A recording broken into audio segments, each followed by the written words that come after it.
Capítulo 3. Até agora, nossa investigação sobre a felicidade não nos ensinou muita coisa que já não fosse conhecida. E se lhe dermos prosseguimento perguntando por que é tão difícil para os homens serem felizes, a perspectiva de aprender algo novo também não parece grande. Já demos a resposta ao indicar as três fontes de onde vem o nosso sofrer: a prepotência da natureza, a fragilidade de nosso corpo e a insuficiência das normas que regulam os vínculos humanos na família, no Estado e na sociedade. No tocante às duas primeiras, nosso julgamento não tem por que hesitar. Ele nos obriga ao reconhecimento dessas fontes do sofrer e à rendição ao inevitável. Nunca dominaremos completamente a natureza, e nosso organismo, ele mesmo parte dessa natureza, será sempre uma construção transitória, limitada em adequação e desempenho. Tal conhecimento não produz um efeito paralisante. Pelo contrário, ele mostra à nossa atividade a direção que deve tomar. Se não podemos abolir todo o sofrer, podemos abolir parte dele e mitigar outra parte. Uma experiência milenar nos convenceu disso. Temos outra atividade para com a terceira fonte de sofrimento, a social. Esta não queremos admitir, não podendo compreender por que as instituições por nós mesmos criadas não trariam bem-estar e proteção para todos nós.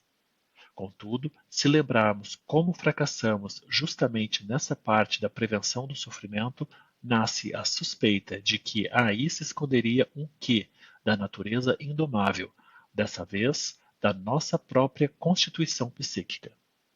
Começando a nos ocupar dessa possibilidade, deparamos com uma afirmação tão espantosa que é preciso nos determos nela. Ela diz que boa parte da culpa por nossa miséria vem do que é chamado de nossa civilização. Seríamos bem mais felizes se a abandonássemos e retrocedêssemos a condições primitivas. A asserção me parece espantosa porque é fato estabelecido, como quer que se defina o conceito de civilização, que tudo aquilo com que nos protegemos da ameaça das fontes do sofrer é parte da civilização. Como é que tantas pessoas chegaram a partilhar esse ponto de vista de surpreendente hostilidade à civilização? Acho que uma profunda, duradoura insatisfação com o estado civilizacional existente preparou o solo no qual, em determinadas ocasiões históricas, formou-se uma condenação. Acredito reconhecer a última e a penúltima dessas ocasiões. Não sou erudito bastante para seguir o seu encadeamento muito longe na história da humanidade. Um fator assim, hostil à civilização, já devia estar presente na vitória do cristianismo sobre as religiões pagãs. Estava ligado à depreciação da vida terrena, efetuada pela doutrina cristã. A penúltima ocasião se deu quando, no esteio das viagens de descobrimento, estabelecemos contato com tribos e povos primitivos. Devido à observação insuficiente e à compreensão equivocada de seus usos e costumes, eles pareceram, aos europeus, levar uma vida simples, feliz, de parcas necessidades, inatingível para os visitantes culturalmente superiores. A experiência posterior corrigiu vários julgamentos dessa ordem. Em muitos casos, se atribuíra erradamente à ausência de complicadas exigências culturais uma maior facilidade no viver, que realmente se devia à generosidade da natureza e à comodidade da satisfação das grandes necessidades. A última ocasião nos é bem familiar. Surgiu ao tomarmos conhecimento do mecanismo das neuroses que ameaçam minar o pouco de felicidade que tem o homem civilizado. Descobriu-se que o homem se torna neurótico porque não pode suportar a medida de privação que a sociedade lhe impõe, em prol de seus ideais culturais, e concluiu-se então que, se essas exigências fossem abolidas ou bem atenuadas, isso significaria um retorno a possibilidades de felicidade. Um outro fator de decepção junta-se a este. Nas últimas gerações, a humanidade fez progressos extraordinários nas ciências naturais e em sua aplicação técnica, consolidando o domínio sobre a natureza de um modo antes inimaginável. Os pormenores desses progressos são conhecidos, não é mistério enumerá-los. Os homens estão orgulhosos dessas realizações e têm direito a isso, mas eles parecem haver notado que essa recém-adquirida disposição de espaço e de tempo, esta submissão das forças naturais, concretização de um anseio milenar, não elevou o grau de satisfação prazerosa que esperam da vida, não os fez se sentirem mais felizes. Dessa constatação, deveríamos concluir apenas que o poder sobre a natureza não é a condição única da felicidade humana, assim como não é o único objetivo dos esforços culturais, e não que os progressos da técnica não tenham valor nenhum para a economia de nossa felicidade. Posso objetar. Não é um positivo ganho de prazer, um inequívoco aumento na sensação de felicidade, se sou capaz de ouvir a qualquer momento a voz do filho que mora a centenas de quilômetros de distância, se logo após o desembarque do amigo posso saber se ele suportou bem a longa e penosa viagem? Não significa nada o fato da medicina haver conseguido reduzir extraordinariamente a mortalidade dos bebês, o perigo de infecções nas mulheres que dão à luz e prolongar consideravelmente a duração média de vida do homem civilizado? E a esses benefícios que devemos à tão vilipendiada era do avanço científico e científico, pode-se ainda acrescentar toda uma série. Mas aqui se ergue a voz da crítica pessimista, lembrando que a maioria dessas satisfações segue o modelo do prazer barato, que é louvado numa certa anedota. Ela consiste em pôr fora da coberta uma perna despida, numa noite fria de inverno, em seguida guardá-la novamente. Não havendo estradas de ferro para vencer as distâncias, o filho jamais deixaria a cidade natal. Não seria necessário o telefone para ouvir-lhe a voz. Sem os navios transatlânticos, o amigo não empreenderia a viagem e eu não precisaria do telégrafo para acalmar minha inquietação por ele. De que nos serve a diminuição da mortalidade infantil se justamente ela nos força a conter enormemente a procriação, de sorte que, afinal, não criamos mais filhos do que nos tempos anteriores ao domínio da higiene, mas, por outro lado, dificultamos muito a nossa vida sexual no casamento e provavelmente contrariamos a benéfica seleção natural. E, enfim, de que nos vale uma vida mais longa se ela for penosa, pobre em alegrias e tão plena de dores que só poderemos saudar a morte como uma redenção? Parece fora de dúvida que não nos sentimos bem em nossa atual civilização, mas é difícil julgar se e em que medida os homens de épocas anteriores sentiram-se mais felizes e que papel desempenharam nisto suas condições culturais. Sempre nos inclinaremos a aprender nossa miséria objetivamente, isto é, a nos transportar para tais condições com as nossas exigências e suscetibilidades, para então examinar que ocasiões nelas veríamos para experimentar felicidade ou infelicidade. Esse modo de consideração, que parece objetivo, porque abstrai das variações da sensibilidade subjetiva, é naturalmente o mais subjetivo que pode haver, ao colocar a nossa própria condição psíquica no lugar de todas as outras que não conhecemos. Mas a felicidade é algo inteiramente subjetivo. Por mais que nos arrepiemos ante determinadas situações, a do antigo escravo nas galés, do camponês na Guerra dos 30 Anos, da vítima da Sagrada Inquisição, do judeu à espera do pogrom, é para nós impossível nos sentirmos na pele dessa gente e intuir as mudanças que o torpor original, o gradual entorpecimento, a cessação da expectativa, as maneiras mais finas e mais grosseiras de narcotização provocaram na suscetibilidade para sensações de prazer e desprazer. Na possibilidade de dor extrema, também passam a agir dispositivos psíquicos especiais de proteção. Não me parece fecundo levar adiante esse aspecto do problema. É hora de nos voltarmos para a essência dessa civilização, cujo valor para a felicidade é posto em dúvida. Não vamos requerer uma fórmula que expresse tal essência em poucas palavras, antes mesmo que nossa investigação nos ensine algo. Basta-nos então repetir que a palavra civilização designa a inteira soma das realizações e instituições que afastam a nossa vida daquela de nossos antepassados animais e que servem para dois fins: a proteção do homem contra a natureza e a regulamentação dos vínculos dos homens entre si. Para maior clareza, vamos reunir os traços característicos da civilização, tal como se apresentam nas sociedades humanas. Nisso, não hesitaremos em nos deixar guiar pelo uso correto da língua, ou, como também se diz, pelo sentimento da língua, confiando em que assim faremos justiça a intuições que ainda se furtam à expressão em palavras abstratas. O começo é fácil.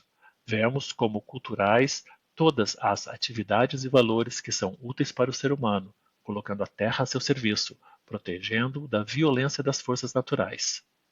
Sobre esse aspecto do que é cultural não parece haver dúvida. Se voltamos suficientemente atrás no tempo, os primeiros atos culturais foram o uso de instrumentos, o domínio sobre o fogo, a construção de moradias. Entre eles, sobressai o domínio do fogo, realização extraordinária e sem precedente. Com os outros, o homem iniciou caminhos que desde então nunca deixou de seguir e cujo estímulo primordial não é difícil imaginar. Com todos os seus instrumentos, ele aperfeiçoa os seus órgãos, tanto motores como sensoriais, ou elimina os obstáculos para o desempenho deles. Os motores que colocam à disposição imensas energias que, tal como seus músculos, ele pode empregar em qualquer direção, os navios e os aviões não deixam que a água e o ar lhe impeçam a movimentação. Com os óculos, ele corrige as falhas da lente de seu olho. Com o telescópio, enxerga a enormes distâncias.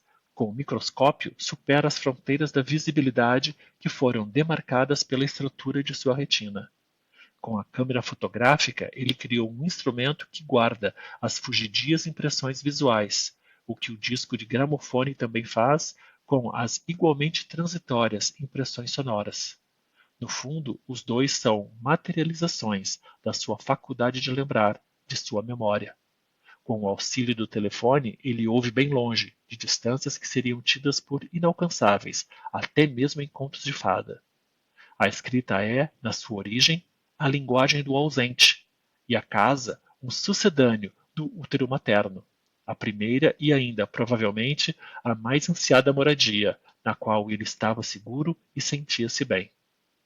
Não apenas parece um conto de fadas, é mesmo o cumprimento de todos os, não da maioria, dos desejos dos contos. Isso que o homem, por meio de sua ciência e técnica, realizou nessa terra, onde ele surgiu primeiramente como um fraco animal, e onde cada indivíduo de sua espécie tem que novamente entrar como uma desamparada criança de peito.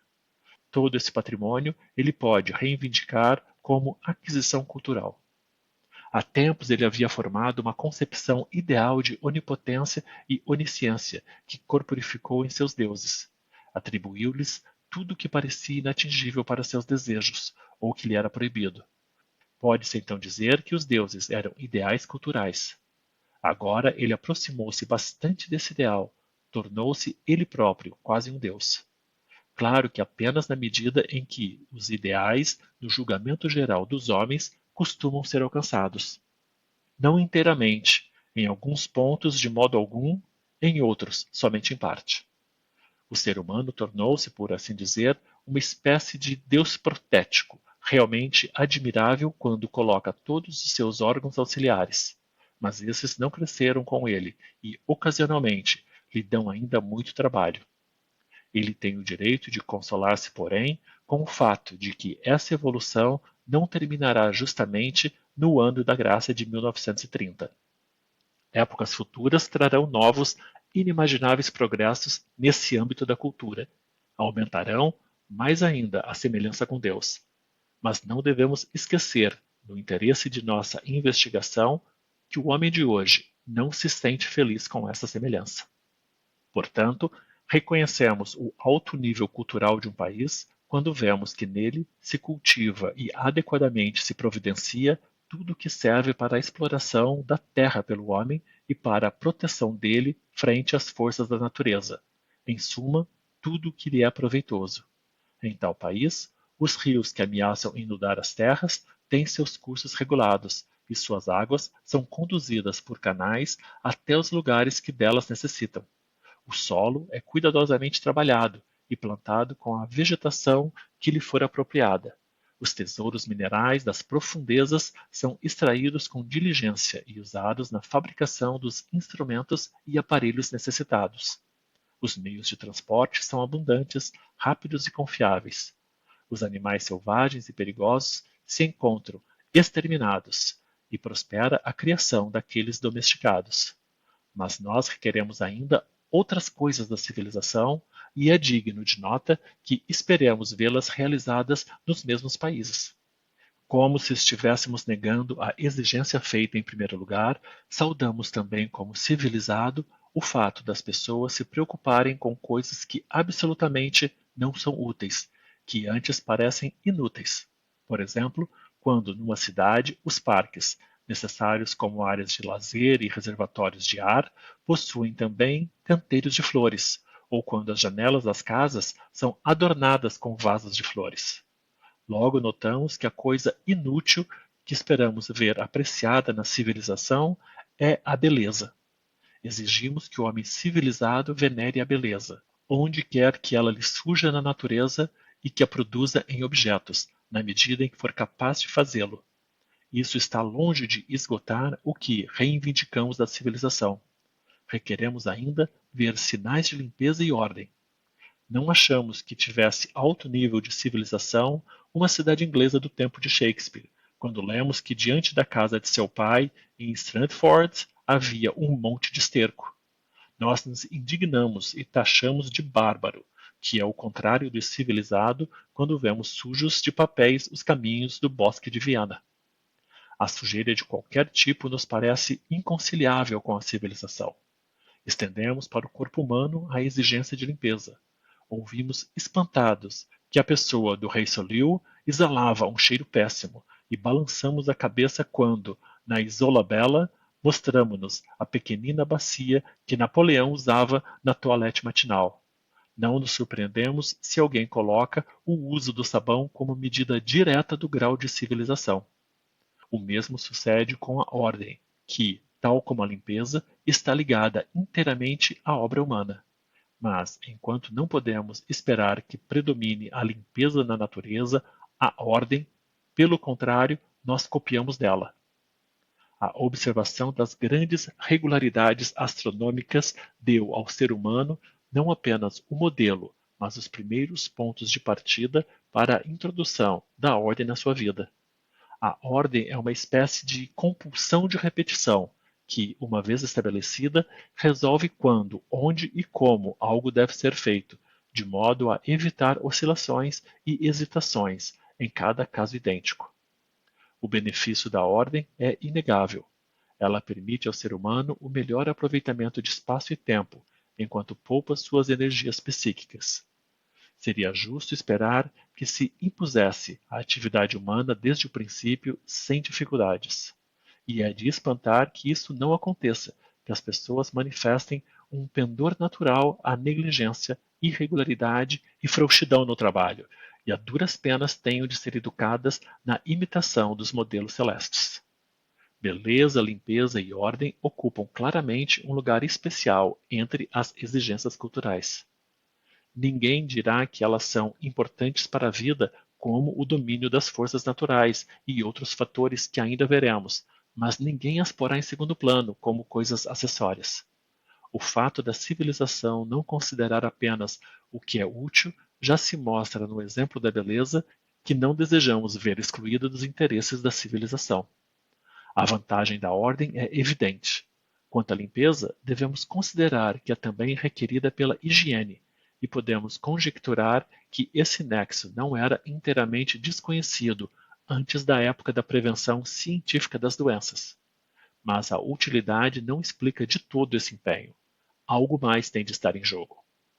Entretanto, nenhum traço parece caracterizar melhor a civilização do que a estima e o cultivo das atividades psíquicas mais elevadas, das realizações intelectuais, científicas e artísticas, do papel dominante que é reservado das ideias na vida das pessoas. Entre essas ideias se destacam os sistemas religiosos, cujo intrincado edifício procurei elucidar em outra obra. Ao lado deles, as especulações filosóficas e, por fim, o que se pode chamar de construções ideais dos homens, suas concepções de uma possível perfeição dos indivíduos particulares, do povo, de toda a humanidade e as exigências que colocam a partir dessas concepções. O fato dessas criações não serem independentes umas das outras, mas bastante entremeadas, dificulta fazer sua exposição e também averiguar sua derivação psicológica.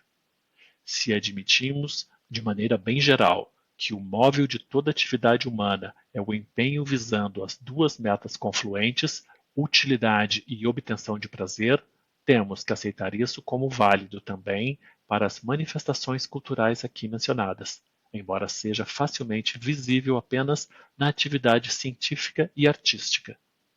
Não se pode duvidar, contudo, que também as outras correspondem a fortes necessidades dos homens, talvez aquelas desenvolvidas apenas numa minoria. Tampouco é lícito nos deixarmos enganar por julgamentos de valor sobre qualquer desses sistemas religiosos e filosóficos ou desses ideais. Quer sejam vistos como a realização maior do espírito humano, quer sejam deplorados como equívocos, é mister reconhecer que sua existência, em especial seu predomínio, indica um elevado grau de civilização.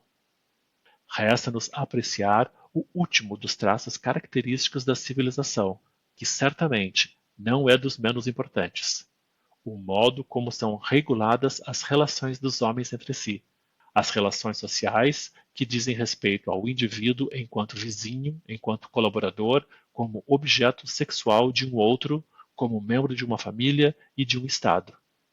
Aqui se torna bem difícil manter-se livre de determinadas exigências ideais e aprender o que é mesmo cultural. Talvez possamos começar afirmando que o elemento cultural se apresentaria com a primeira tentativa de regulamentar essas relações. Não havendo essa tentativa, tais relações estariam sujeitas à arbitrariedade do indivíduo, isto é, aquele fisicamente mais forte as determinaria conforme seus interesses e instintos. Nada mudaria caso esse mais forte encontrasse alguém ainda mais forte.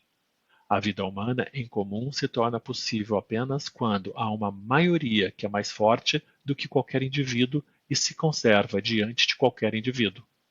Então, o poder dessa comunidade se estabelece como direito, em oposição ao poder do indivíduo, condenado como força bruta. Tal substituição do poder do indivíduo pelo da comunidade é o passo cultural decisivo. Sua essência está em que os membros da comunidade se limitam quanto às possibilidades de gratificação, ao passo que o indivíduo não conhecia tal limite. Portanto, a exigência cultural seguinte é a da justiça, isto é, a garantia de que a ordem legal que uma vez se colocou não será violada em prol de um indivíduo. Não é julgado aqui o valor ético desse direito.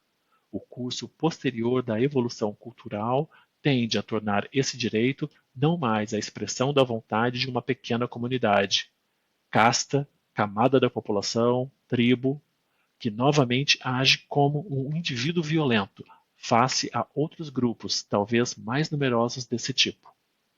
O resultado final deve ser um direito para o qual todos, ao menos todos os capazes de viver em comunidade, contribuem com o sacrifício de seus instintos e que não permite, de novo, com a mesma exceção, que ninguém se torne vítima da força bruta. A liberdade individual não é um bem cultural. Ela era maior antes de qualquer civilização, mas geralmente era sem valor, porque o indivíduo mal tinha condição de defendê-la. Graças à evolução cultural, ela experimenta restrições e a justiça pede que ninguém escape a elas. Aquilo que numa comunidade humana se faz sentir como impulso à liberdade pode ser revolta contra uma injustiça presente, e assim torna-se propício a uma maior evolução cultural, permanecendo compatível com a civilização. Mas também pode vir dos restos da personalidade original, não domada pela civilização, e desse modo tornar-se fundamento da hostilidade à civilização. O impulso à liberdade se dirige, portanto, contra determinadas formas e reivindicações da civilização ou contra ela simplesmente. É pouco provável que, mediante alguma influência, possamos levar o homem a transformar sua natureza na de uma termite. Ele sempre defenderá sua exigência de liberdade individual contra a vontade do grupo. Boa parte da peleja da humanidade se concentra em torno da tarefa de achar um equilíbrio adequado, isto é, que traga felicidade entre tais exigências individuais e aquelas do grupo, culturais. É um dos problemas que concernem ao seu próprio destino, a questão de se esse equilíbrio é alcançável mediante uma determinada configuração cultural ou se o conflito é insolúvel. Ao deixar a visão comum nos indicar os traços na vida do ser humano que devem ser designados como culturais, tivemos a impressão nítida do quadro geral da civilização, embora até o momento não tenhamos aprendido nada que não seja do conhecimento geral. Nisso nos guardamos de apoiar o preconceito que diz que civilização equivaleria a aperfeiçoamento, seria o caminho traçado para o homem chegar à perfeição. Agora se nos apresenta uma concepção que talvez nos oriente de outro modo. A evolução cultural nos surge como um processo peculiar que se desenrola na humanidade, no qual muita coisa quer nos parecer familiar. Podemos caracterizar esse processo pelas mudanças que nele efetua nas conhecidas disposições instintuais humanas, cuja satisfação é, afinal, a tarefa econômica de nossa vida. Alguns desses instintos são absorvidos de maneira tal que em seu lugar aparece o que no indivíduo descrevemos como traço de caráter. O mais notável exemplo desse fato achamos no erotismo anal da criança. Seu interesse original na função excrementora, nos órgãos e produtos dela, transforma-se, durante o crescimento, no grupo de características que conhecemos como parcimônia, sentido da ordem e limpeza, que, valiosas e bem-vindas em si, podem exacerbar-se até adquirir um marcante predomínio e resultar no que chamamos caráter anal. Como isso sucede, não sabemos, mas não há dúvidas quanto à justeza dessa compreensão. Ora, vimos que ordem e limpeza são exigências essenciais da civilização, embora sua necessidade para a vida não salte aos olhos, e tampouco sua adequação como fontes de prazer. Nesse ponto, a semelhança entre o processo da civilização e o desenvolvimento libidinal do indivíduo tinha que fazer-se evidente para nós. Outros instintos são levados a deslocar, a situar em outras vias as condições de sua satisfação, o que na maioria dos casos coincide com nossa familiar sublimação das metas instintuais, e em outros se diferencia dela. A sublimação do instinto é um traço bastante saliente na evolução cultural. Ela torna possível que atividades psíquicas mais elevadas, científicas, artísticas, ideológicas, tenham um papel tão significativo na vida civilizada. Cedendo à primeira impressão, seríamos tentados a dizer que a sublimação é o destino imposto ao instinto pela civilização. É melhor refletirmos mais sobre isso, porém. Em terceiro lugar, enfim, e isto parece ser o mais importante, é impossível não ver em que medida a civilização é construída sobre a renúncia instintual, o quanto ela pressupõe justamente a não satisfação, supressão, repressão ou o que mais? De instintos poderosos. Essa frustração cultural domina o largo âmbito dos vínculos sociais entre os homens. Já sabemos que é a causa da hostilidade que todas as culturas têm de combater. Ela também colocará sérias exigências ao nosso trabalho científico. Aí teremos muito o que esclarecer. Não é fácil compreender como se torna possível privar um instinto de satisfação. É algo que tem seus perigos. Se não for compensado economicamente, podem-se esperar graves distúrbios. Porém, se quisermos saber que valor pode reivindicar nossa concepção no desenvolvimento cultural como um processo peculiar, comparável à maturação normal do indivíduo, teremos de atacar um outro problema, perguntando-nos acerca das influências a que essa evolução cultural deve sua origem, como nasceu e o que determinou seu curso.